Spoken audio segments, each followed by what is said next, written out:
네, 오늘도 주님 만나시길 사모하여 새벽을 깨워 예배로 나오신 여러분들을 주님의 이름으로 환영하고 축복합니다. 하나님의 역사하심은, 또 하나님께서 개인 가운데 일하시고 또 가정 가운데 일하심은 놀랍고 기이합니다.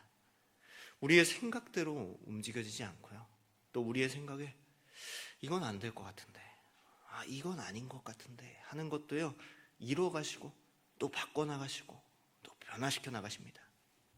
오늘 말씀 가운데 하나님께서 어떻게 일하시는지 바라보고 믿음으로 나아가시는 모두가 될 수 있기를 주님의 이름으로 소망합니다.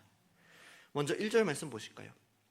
여호와께서 사무엘에게 이르시되 내가 이미 사울을 버려 이스라엘 왕이 되지 못하게 하였거늘 내가 그를 위하여 언제까지 슬퍼하겠느냐라고 그랬습니다. 하나님께서 사울을 버린다, 여러분, 이 말씀을 이 사무엘이 듣기는 들었어요. 또 전하기는 전했어요. 그런데 이 사무엘의 마음 가운데 이 만감이 교차했던 것 같아요. 하나님께서 왕으로 세우셨다는 그 믿음, 또 사무엘이 처음 기름 부어서 왕으로 세웠던 기억들, 또 사울과의 이 인간적인 감정들, 이 정들이 있었을 거 아니겠습니까?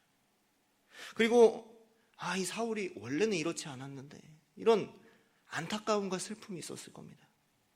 그러나 하나님께서는요, 이미 사울을 버렸다라고 말씀하고 계세요. 언제까지 슬퍼하겠느냐? 더 이상 슬퍼하지 말라고 말씀하시는 거예요. 갈팡질팡하고 그 감정에 매여 있고 또 눌려 있고 그러지 말라고 말씀하시는 거죠. 그것이 하나님의 뜻이고 하나님의 일하시고자 하는 방향인 거죠. 사무엘은요, 이제는 인정하고 인간적인 감정은 슬프지만 이 새 왕을 세우며 나아가야 돼요. 이 하나님의 뜻에 순종하며 나아가야죠. 여러분, 그런데 이 사무엘이 걱정이 있었던 것 같아요. 2절 말씀에 사울이 이 소리를 들으면 나를 죽이리이다 그랬어요. 여러분, 그렇지 않겠습니까? 이 한 나라의 왕인데 하나님이 당신을 버렸어요. 현재 왕에게 또 다른 왕을 세우겠다는데 여러분, 죽이고 싶지 않겠습니까? 그 왕이 이 살해 위협을. 그러나 이 죽음의 위협 앞에서도요, 사무엘이 해야 할 것은 뭡니까? 마땅히 하나님의 말씀에 순종하며 나아가야 돼요. 오늘도요, 우리가 붙들고 놓지 못하는 것들이 있을 수 있어요. 우리의 감정으로, 우리의 생각으로 내려놓지 못하는 것들이 있을 수 있어요. 그것이 정들었던 사람이 될 수도 있고요, 내가 놓지 못하는 모든 것들이 될 수 있어요. 그러나 기도하며 하나님의 뜻을 구하며 하나님의 순종할 수 있는 모두가 되시기를 주님의 이름으로 소망합니다. 만약 이 사무엘이 이 말씀에 순종하지 않으며 나아가면 어떻게 될까요? 인간적인 감정 때문에 이 사울을 놓지 못하는 슬픔과 미련 때문에 말씀을 따르지 않으면요, 그 속에서 하나님의 일하심과 역사하심은 하나도 없는 거예요. 하나님의 말씀에 순종하며 나아갈 때 이 사무엘을 통해서 하나님께서 일하시고 역사하세요. 그렇게 이 사무엘이 슬픈 감정을 훌훌 털어놓고 일어납니다. 그리고 하나님의 말씀대로요, 이세 아들들 중 기름을 부으려고 그렇게 하죠. 그런데 6절 말씀 보실까요? 이 엘리압을 봐요. 엘리압을 보고요, 마음에 이르기를 여호와의 기름 부으실 자가 과연 주님 앞에 있도다 그랬어요. 여러분, 아무래도요, 이 엘리압이 키도 크고 잘생겼던 것 같아요. 왕이 될 상이었던 것 같아요.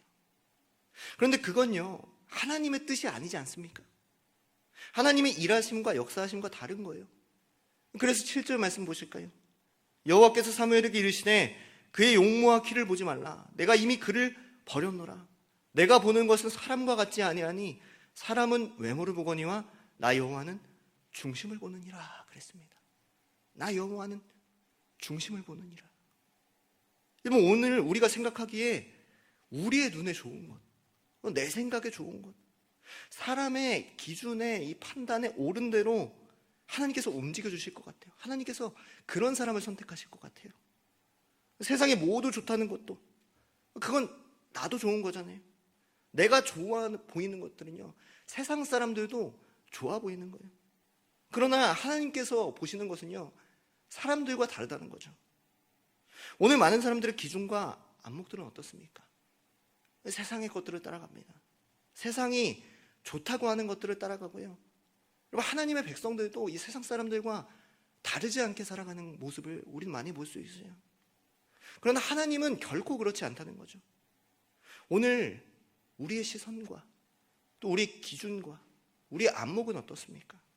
하나님의 뜻과 하나님의 안목과 하나님의 시선과 기준이요, 우리의 것이 되기를 주님의 이름으로 소망합니다. 만약 사무엘이 하나님의 시선과 이 기준대로 움직이지 않으면요, 어떻게 될까요? 자기의 기준과 자기의 생각대로 왕을 세웠다면 어떻겠을까요? 그 가운데 하나님께서 일하시지 않으세요? 그 가운데 하나님께서 역사하시지 않으세요? 아니요. 더 나아가서 제2의 사울, 제2의 고통과 슬픔이 찾아왔을지 몰라요. 그러면 하나님께서는요, 어떤 사람을 찾으실까요?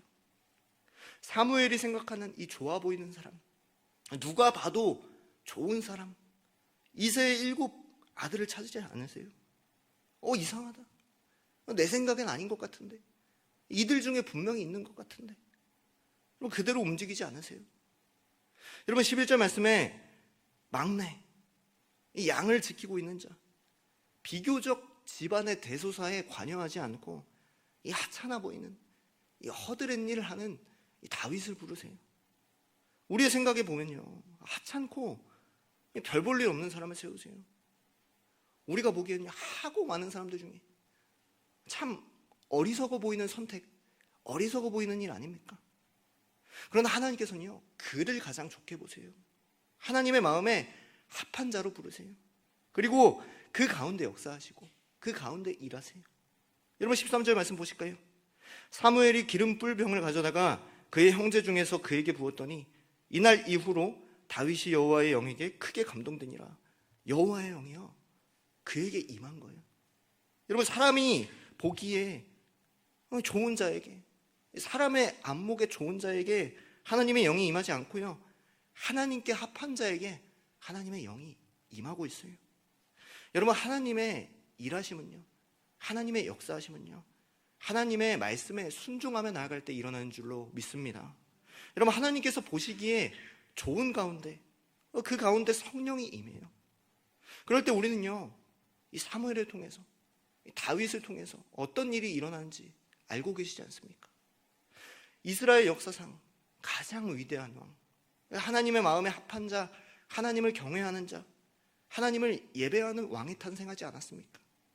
여러분, 뿐만 아니죠. 그 다윗의 후손을 통해서 온 인류의 죄를 짊어지시고 깨끗게 하시고 구원하신 예수 그리스도가 나세요. 만약 사무엘이요, 이 하나님의 말씀에 순종하지 않았다면요, 자기 눈에 좋은 사람, 세상의 눈에 좋은 사람을요 택했다면요, 이러한 역사도 없었을 거예요. 하나님의 일하심과 역사심도 없었을 거예요. 오늘 우리는요, 어떤 삶을 살아가고 계십니까? 어떻게 신앙생활하고 어떻게 믿음으로 나아가십니까? 하나님의 말씀에 순종하는 삶을 살기를 원합니다. 우리가 내려놓을 걸 내려놓기를 원해요. 내 감정이 아니라 하나님의 말씀을 구하며 뜻을 구하며 나아가기를 원해요. 그리고 또 순종하기를 원해요. 더 나아가서 하나님의 기준과 시선과 안목이 우리의 것이 되기를 원합니다. 세상의 생각, 기준, 안목, 나의 뜻을 다 내려놓고요, 하나님의 말씀에 순종하며 나아가야 돼요.